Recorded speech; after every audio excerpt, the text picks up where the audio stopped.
back in 1999, German indie developer Egosoft released what would be the first in a long-running series, X Beyond the Frontier.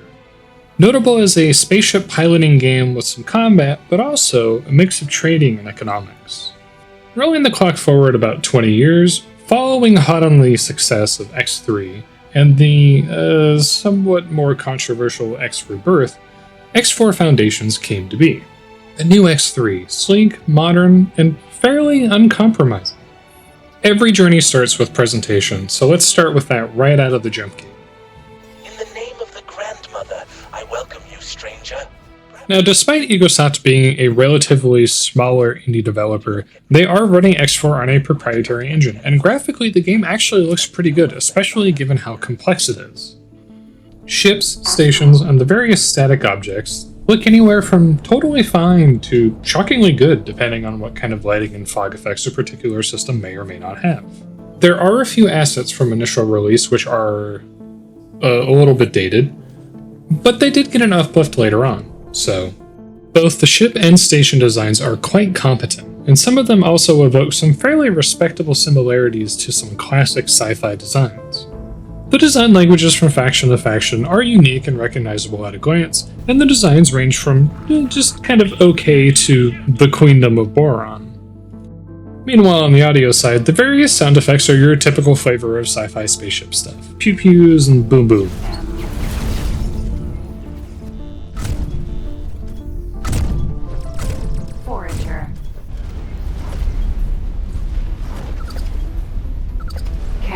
Turret. The music is competent, and the style and instrumentation is more or less what you'd expect from a spaceship game. All of the music in this video is from X4, so you can be the judge.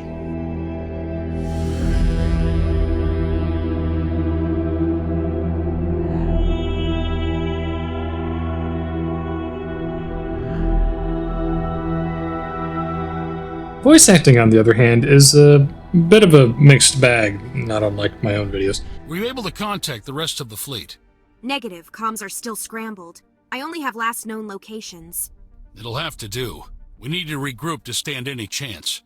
Both in a charming low-budget indie dev kind of way, but also kind of a just not great kind of way. Activated switch. 8 affected switches. 6, 7. Some of it sounds janky but endearing, like, literally any time a Boron speaks. Woohoo! Victory! Praise Queen Menelaus. Polyphides? What? 21 full years have passed since the late Queen Menelaus concluded her reign. Oh. But then on the flip side, there's the more recent licensed AI voice usage, and just kind of whatever was going on with timelines in general. Dreaming? You're not dreaming, Kaori. The Ball is the mission director. And the alien? Alien is not a term that is considered to be polite, young Terran. On my world, it is you who would be considered to be an alien. Frag! Real aliens? Are there more? Maybe don't use the A word? Oh, yes.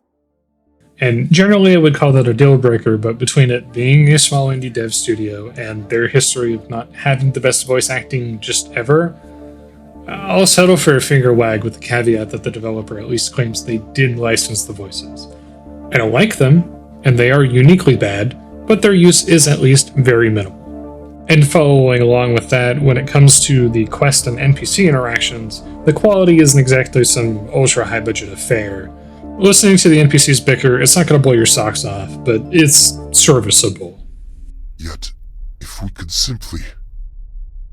Enough, please. I understand your request, but I do not think you understand what is at stake. Please have patience, but for now, the matter is settled. Outrageous! The Boron Queen's government itself is racing to reconnect, and you decline to facilitate? What kind of royal steward are you? Please? There is nothing to be gained from trading insults. This is absurd. Onto the gameplay side, this is where X4 starts to get deceptive. You see, X4 presents itself as a sort of typical space sim. You get in the ship, you fly around, you shoot bad guys, and you try not to become space dust. Enjoy the peaceful wonders of jousting in the void. You can treat this like a typical spaceship game, But this is Egosoft lulling you into a false sense of security. For you see, this is secretly an RTS and logistics game. The ship combat is merely the tip of the spear here. There is a whole economy out there for you to exploit and build your empire from. Of course, when you do sit in the pilot's seat, the game's combat is quite competent for a game wearing so many different hats. The ships fly as you would generally expect them to in a spaceship game like this, and if you enjoy these kinds of spaceship dogfighting games, you'll probably feel pretty at home. Now, the combat AI is not going to be thwarting any veteran spaceship pilots out there, but it is fairly decently competent. It can dodge shots occasionally, and it can mostly stay on target. And if you get swarmed, then your choices become run or die. On the other hand, the capital ship AI has historically been very problematic. But as of 9.0, it is in a much better place. Most of the time. Usually. Oh no. Requesting immediate backup. Yeah, but you're not really supposed to fly into the defense station. Yeah. But the fact that only one of them did it is, trust me, a huge improvement. And while flying a capital ship is not quite as fun and exciting as flying a fighter, you do get to play with the big guns, so if you don't mind being a little bit slow, there's that for you too. Ultimately, if you like jousting in spaceships, you can do so much worse than this and get half the content. And of course, you have a plethora of options for different weapons and missiles, from the typical energy pulse weapons to chain guns to fun and fancy things like railguns and space shotguns. There's also a variety of missiles and swarm missiles and torpedoes, but they tend to be in a bit of a weaker state in 9.0, it seems. Capital ships in X4 feature various surface components which can be disabled by damage. This is a pretty typical system for this kind of space game, but it also does come with a bit of a pitfall, and that's that it is extremely easy to blind spot capital ships. Every ship in the game, including capital ships, has an HP pool, and when you reduce that to 0, they just die. Unfortunately, if you hide in the engine wake of basically every capital ship in the game, there's nothing they can do about it. So yeah. And even if they have a turret that's protecting their backside, you can just blow that up and then kill them. Protect that ship.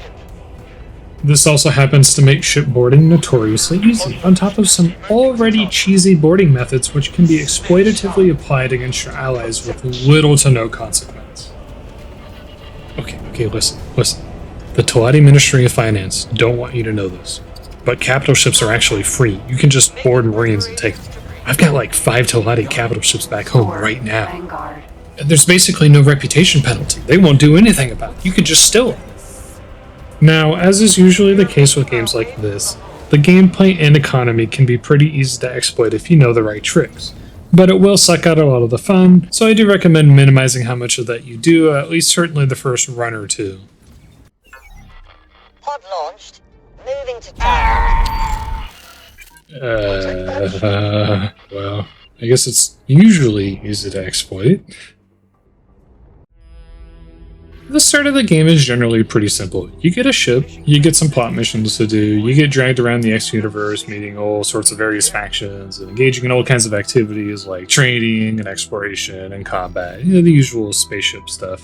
You start out poor, so you do some random missions to blow up some minefields or deploy a satellite here and there, and then you start thinking about building your player empire. You buy some NPC piloted trading and mining ships, and then you start building your own stations. And then you go from there. Miners mine, stations make wares, traders move them around. No matter how daunting X4 seems, it all comes down to that. Station building is fairly approachable, and you could start dipping your toes into it fairly early on once you have a couple million credits and you want to do something easy like an ore refinery. Just make a design, hire a building ship, and pay for the wares needed to make it. You can also make some really neat station designs if you are so inclined. The caveat is that for production stations, you can sometimes end up just spamming factory modules, and then it gets a bit weird. Oh, no, don't put that there, don't put that there. Oh no. Do be mindful of accidentally making the windmill of hate. Anyways, the only solution for making more wares in your stations is, unfortunately, aside from the production bonuses from Workforce, just making more modules on your stations or making more stations. It's not an elegant solution, but it's what there is. Speaking of which, unlike its predecessors, X4's economy is also fully simulated, In X3, the economy had a lot of fakery to it, which wasn't uncommon for simulation-heavy games like this, especially, back in those days. If you went and systematically destroyed every single ore refinery in X4, the economy would stall.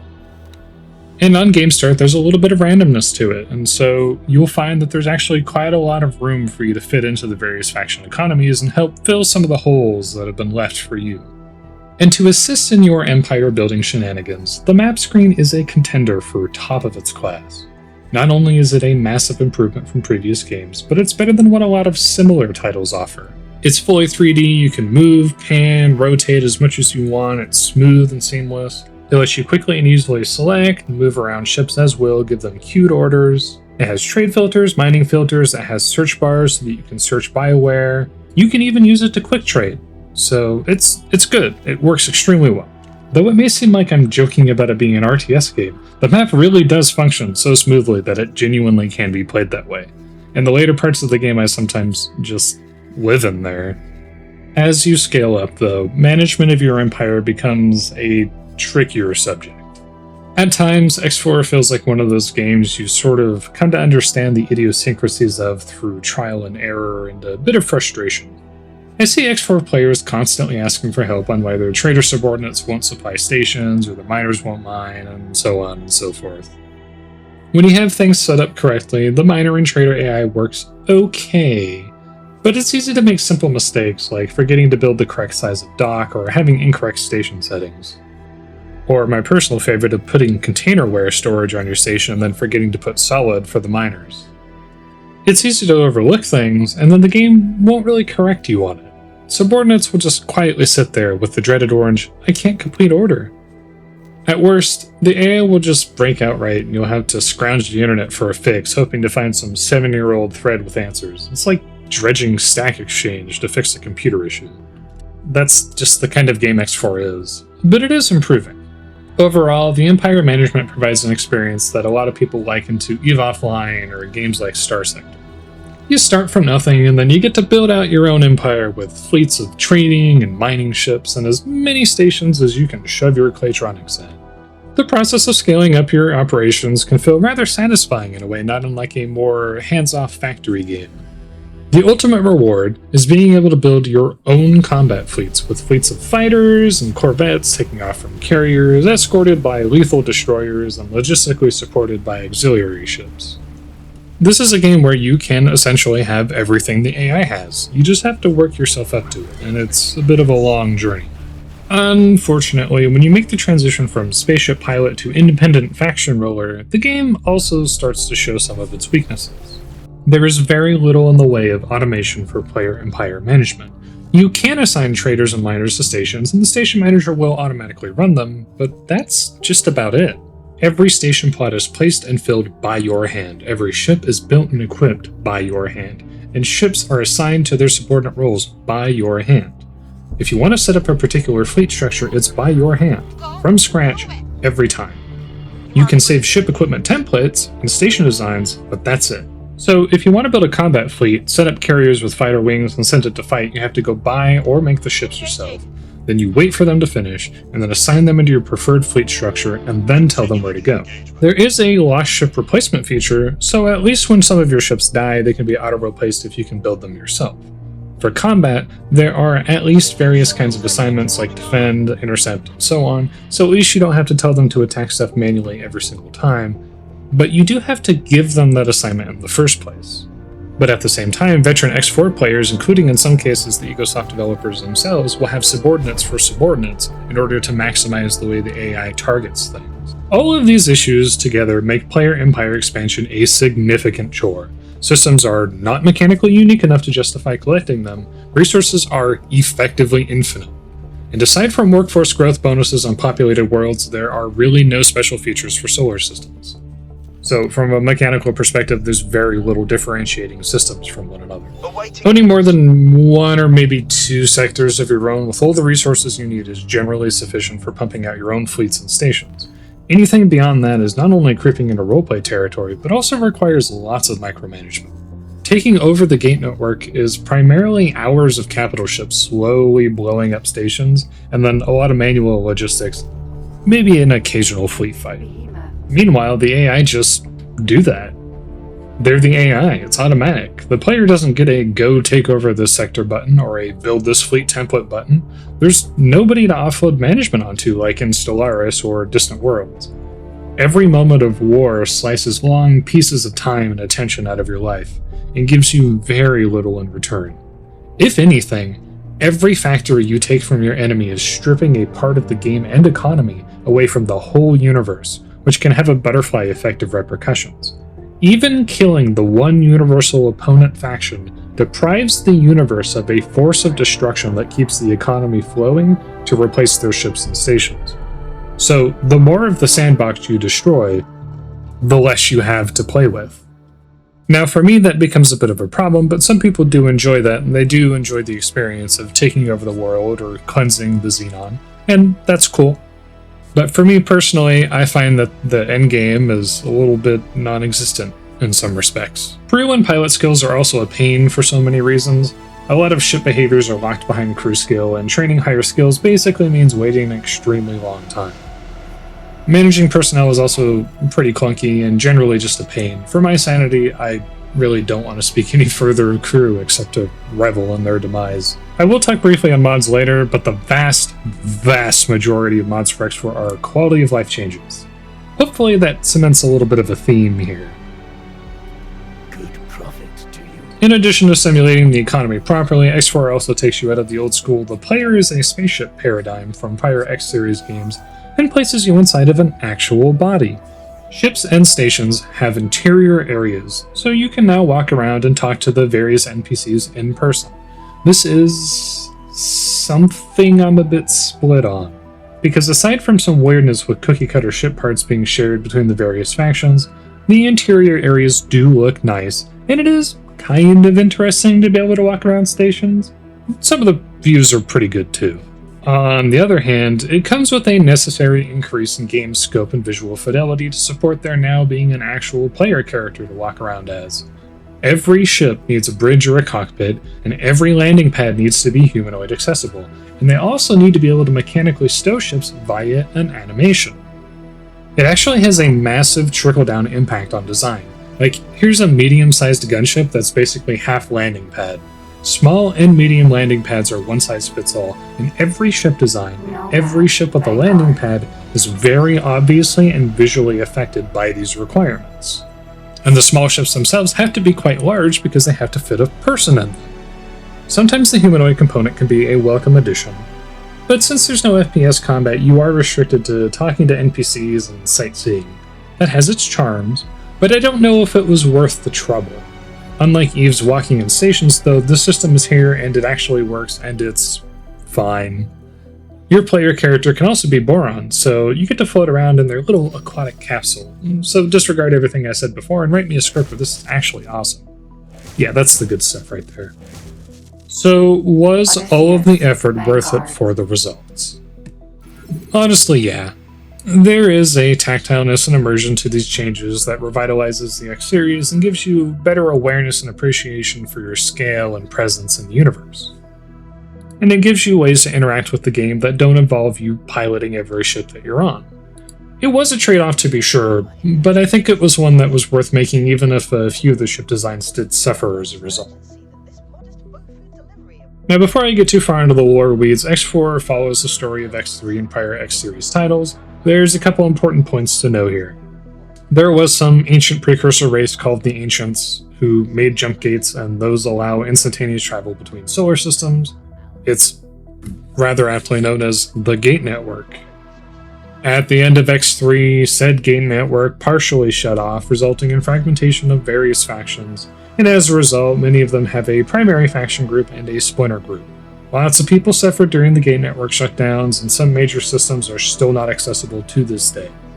So, long story short, if your solar system wasn't self-sufficient during the shutdown, you were screwed. With the now partial reformation of the Gate Network, several of the reunited splinter factions are now embroiled in civil wars. They all had to make their own governments to get through it, and they don't want to give that up. Except for the Boron, they are too cool for that. And the Teladi, because they just seek profits. Speaking of the factions, they bounce between fairly interesting and a little old school. X is an older franchise, late 90s, so it's kind of understandable there would be some familiarity there. I am not going to be talking about the Splinter factions because they're basically just different political flavors of their respective species. This is also where the major DLC content comes in. These major DLCs add the Split, Terran, and Boron, as well as the Avarice system and the Vigor Syndicate, along with any associated questlines and content. Behold, this minuscule shard of Terran hubris.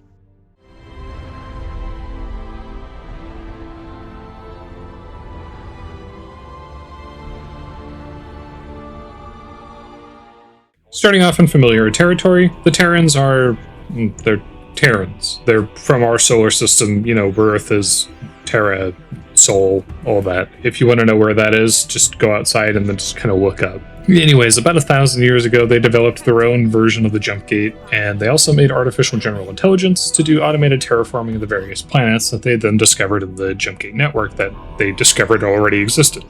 Their AI bubble didn't pop in so much as it kind of went rouge, so now the AGI are the Xenon. There was a big terraformer war and almost destroyed Earth, but they managed to get the Xenon out of their local area, shut off the gate network, and now they're a big empire. Previously they had a bit of an imperialistic streak, but currently they have a bit of an imperialistic streak, but they're really, really, really keen on killing the Xenon. They're isolationists, they're highly imperialistic, and they're kind of a bunch of dickheads. Terran security to Teladi vessel, you are approaching Terran restricted space. Please divert your course. This is Teladi Trader Lucrative Investments to Terran Patrol. We are looking for mutual opportunities to make profits. We are not interested. We insist that you divert your course. Their ships look great though, and they're also sort of the secret lead faction. Tokyo. There's also a group of Terran frontier worlds who are seeking independence through peaceful and amicable means called the Cigaris Pioneers, that they represent sort of a Terran faction that aren't, hateful, mean people. Speaking of human splinter groups, we also have the Argon. Nathan Argon led the Terraformers out of our solar system via the Terran Gate and then destroyed it behind him, severing his fleet and any other humans in the Gate network from Earth. Thanks to all of you, humanity will have a chance to rebuild. We are never going to forget you. From there, they'd spend the next couple hundred years or whatever dealing with various alien races, the Xenon, and also an alien invasion from a group called the KHA'AAAAK. They're the basic human democracy faction, and their ships are, for lack of a better term, fairly human-looking, maybe a little industrial, and a tad utensil-esque. The god realm of the Paranid is run by three-eyed purple aliens who speak in slow, theocratic tones. Greetings. We have come to respect you for your empathy and understanding more than we thought possible hitherto. We will abstain from calling you Two Eyes henceforth, and wish to extend our gratitude. I'm grateful, Olmanket Slat. Relations between our peoples haven't always been easy, even though Paranid doctrine calls for empathy towards what it deems inferior species. The Paranid are pretty decent technologically. They're a bit sciencey. They worship a concept called the holy three-dimensionality, which is exactly what it sounds like. They have a bit of a superiority complex, and they're no strangers to war, having previously fought against both the Boron and the Argon. You need a new one? How much can you advance me? Let us say you will get a share of the first profits. The Teladi are trading wizards. They care about one thing and one thing only: profits. Their capital ships also take cues from a place very dear to my heart. X-Rebirth went even harder on that aesthetic, but tragically my favorite Teladi capital ship designs did not make it over to X4, just the general design language. Not much to say about the Teladi and X4 since they didn't bother to give them any quests or anything, so yeah. And in his wisdom, the Patriarch of all Split graciously offers to accept your capitulation. Surrender now, and your executions will be honorable and swift.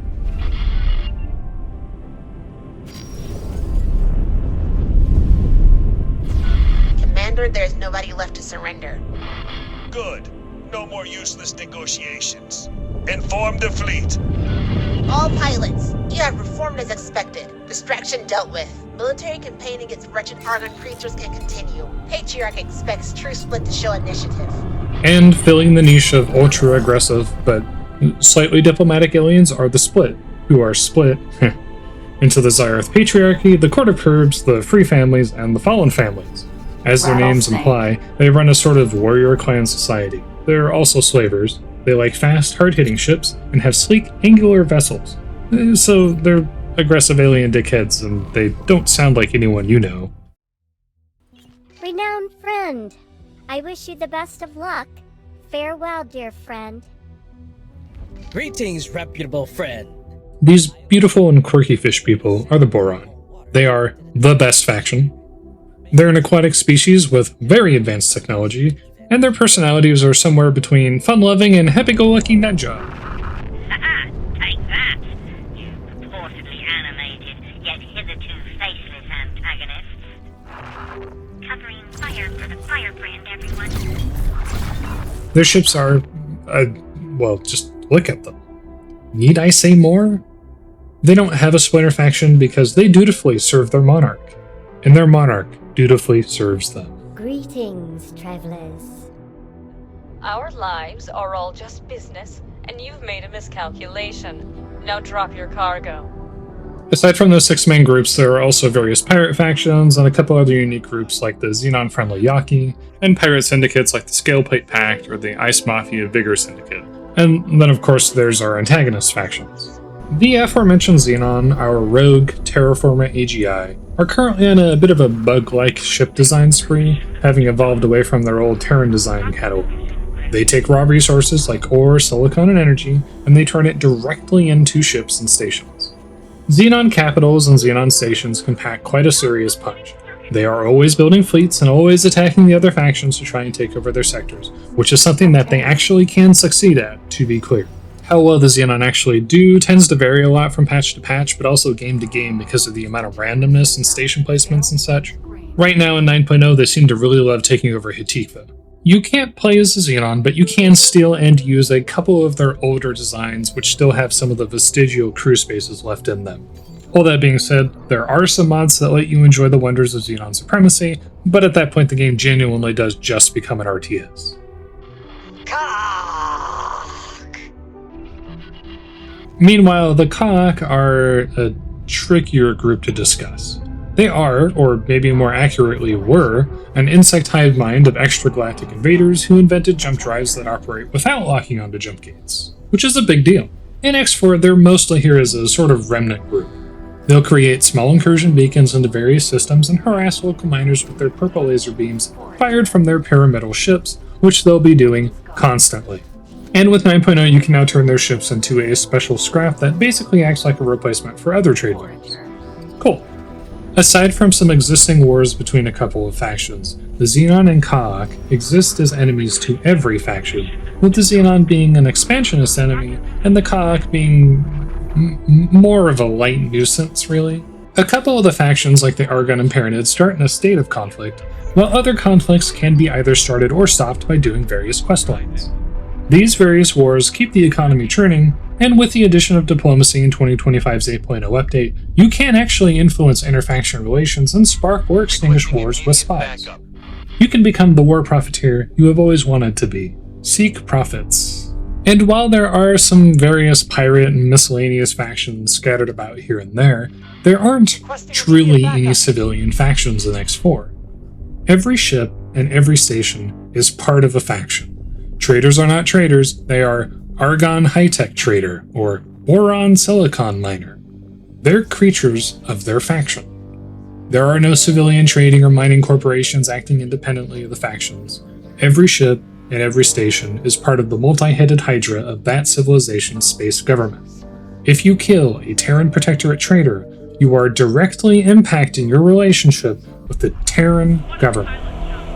And that's maybe not a good idea.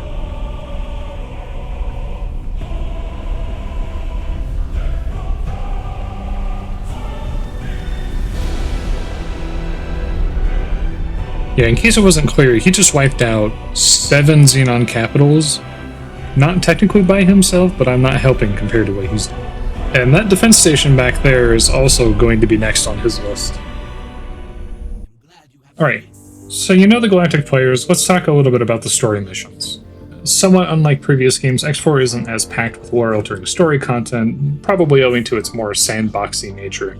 The story missions here tend to be more localized affairs rather than major shakeups in history, like the time they reopened the gates to the Terrans, or the aforementioned KHA'AAAAK genocide.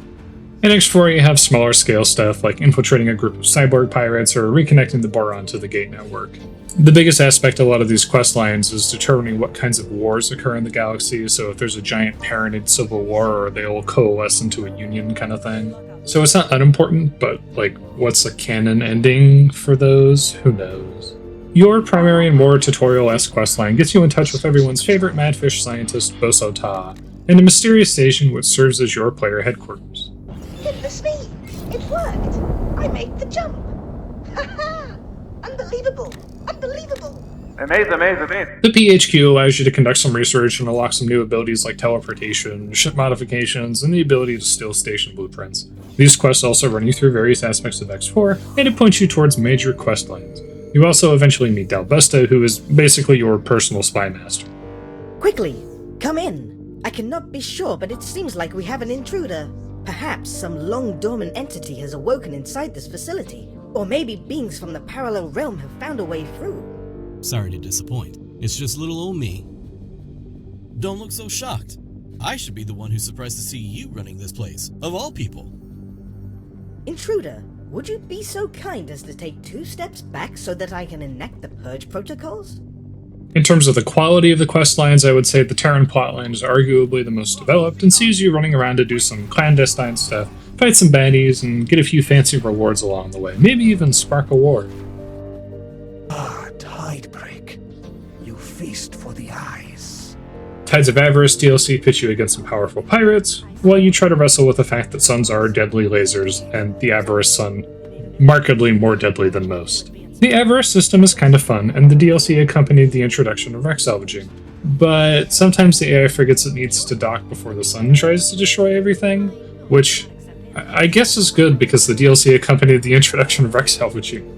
The Boron's Kingdom End DLC also has a shorter questline for connecting the Boron back to the gate network and helping them reintegrate, but it's at that point mostly just a way of introducing you to the other major questlines with some extra steps. There is a big combat mission associated with it though, which is quite fun, and it does introduce you to some wacky Boron characters. Overall though, it's a lot of listening to characters talk, which given the voice acting quality is just not the best, but it is the Boron, so...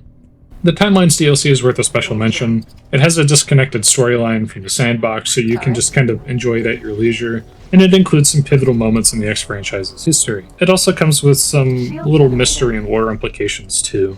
Completing some of its missions gives you several derelicts that you can just sort of find in Sandbox, and then completing it also unlocks some special systems as well.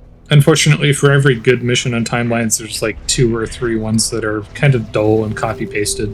When it's good, it's fine, and when it's not, it's not good. It's a bit controversial, but it does have some value as a tutorial and for the story of the game. It also does tend to be a requirement for a lot of mods for some of the assets it adds, so yeah. One caveat worth getting into is that X4 is a big game. Fully simulated economies, capital ship fleets with fighter complements duking it out, hundreds of stations with miners and traders running around. It all adds up, mostly on your CPU. To Egosoft's credit, especially being a smaller studio, it runs rather well for what it is. I play a lot of these kinds of big sandbox games, and they've done fairly well here. That being said though, in much the same way that your Dwarf Fortress might experience a apocalyptic FPS disaster, X4 can start to chug if you find yourself in the midst of several full fleets duking it out. If you're running 10 days of game time on a save with 100 trading ships running around the galaxy, your computer's probably going to have something to say about it. On the other hand, and I promise you this is a real story, my CPU's AIO cooler started dying while I was on an X4 binge, and I did not actually realize it until I started playing other games again, and my computer started crashing. How that's possible is a mystery to me. Adding to that, X4 is so crash resistant that it almost loops around to being a negative, because if you break the game with a mod, the game won't really tell you. Functionality will just quietly die. You may not realize how badly you messed up until you notice that all of the AI trading ships in the galaxy have stopped moving, at which point your save is likely well and truly past redemption. And there are definitely some mods out there, especially some cheat mods, that will just break everything. Ironically though, if you or a mod add enough images or logos to go over the 1024 image limit, it'll just crash on the spot. Isn't computer software just a beautiful thing? Anyways, speaking of mods, mod installation in X4 is extremely easy, and Steam Workshop is supported. Manual mod installation is very simple. You download the mod, probably from Nexus, and then you unpack the folder into the extensions folder in your game files. That's it. In terms of what you can actually do with modding though, that gets a little bit trickier. The gist as I understand it is that the fundamentals of X4 are pretty much sacred. Mobile factories, for example, are not possible because it's not supported by the game. Mobile shipyards, same thing, not supported by the game. So there are a lot of things that the community would actually like to add, but can't because the game doesn't support it and Egosoft hasn't added it. But yeah, a lot of the mods for X4 tend to be quality of life things like being able to purchase ship paints at the store or longer pickup range on containers, stuff like that. There are lots of ship packs that add different ships from other IPs or from X Rebirth or X3, stuff like that, kit bashes, the usual things. And then there are some larger mods too, like Vanilla Rebalance Overhaul, which rebalances and overhauls Vanilla's weapon and ship balance and adds some new ships and stuff like that to make the experience feel a little bit different and also maybe a little bit better too. And there's also one very big and very notable total conversion mod, which I kind of hinted at a little bit earlier, and that's Star Wars Inner Worlds. I've already done some stuff on it, so I don't have too much to add there. The short version is that it takes X4 and it turns it into a Star Wars space sandbox. You can start out on a TIE fighter and then eventually work your way up to being able to build your own Executor Super Star Destroyer, so the appeal there is pretty self-explanatory, I think. It is genuinely very good. It's one of the better total conversion mods I've ever played, and I've played my fair share of them. The X4 formula just really seems to suit Star Wars quite well, and a shocking number of people will buy X4 and its DLCs just so they can play Star Wars Inner Worlds, which is fine, but just, X4 is a good game too, so don't be afraid to play a little bit of vanilla first and kind of get the tutorials and all that so you know how to do, everything. More recently, there's also been a Star Trek total conversion mod that's in production. It's in early stages of its development, but the builds that I've seen of it look quite promising, so I'm looking forward to seeing how that goes. Anyways, that was X4. It's a great game. I've sunk so many hundreds of hours into this and the Star Wars Inner Worlds mod, and I'm going to continue to do so. Egosoft has committed to making more DLC and releasing more patches for the game, and every year it just gets better and better. 9.0 especially brought a lot of AI improvements which were desperately needed. Regardless of some skepticism coming off of X3 and X Rebirth, it should be made clear that the game is significantly more accessible than X3 was without compromising and in fact increasing the complexity of the game, while keeping it fairly approachable for the kinds of people who like 4X games. Especially these days, I really could not imagine going back to X3. I have tried. It's so rough. It also enjoys some regular and pretty deep discounts. You can buy all of the game content on sale for less than what used to be a full-price AAA title, from before major publishers will coincidentally decided that games should be $70. I very much am looking forward to seeing what Egosoft comes up with the future for X4, especially given the murmurs of a content DLC coming later in this year. But that's that. If you enjoyed this, you know what to do. Probably more X4 to come soon. What was your impression of the Alliance representative? Very nice and professional. Outrageous! This is absurd. Our work is of the utmost importance. Your